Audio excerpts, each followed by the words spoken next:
Le château qui est derrière moi n'est apparu qu'au XVIIe siècle et son créateur est l'un des personnages que nous avons déjà évoqué lors d'un précédent épisode, c'est Louis Le Meyrat.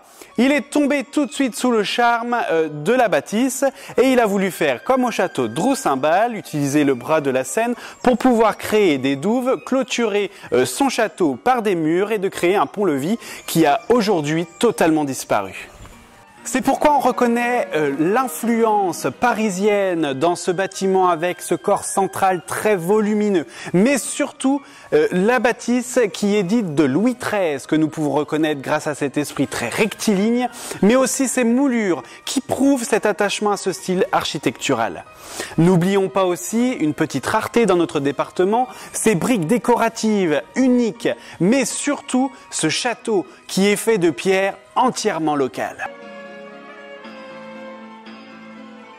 Et c'est à partir de 1964 que monsieur et madame Cuny ont décidé de reprendre ce château. Et sans leur amour pour cette bâtisse et l'amour de leur village, je pense que ce château n'aurait pas le même aspect aujourd'hui. Surtout les agréments qui ont été recréés, comme ce fameux jardin à la française. Nous pouvons le reconnaître grâce à cet esprit très régulier, ces lignes droites, cette perfection.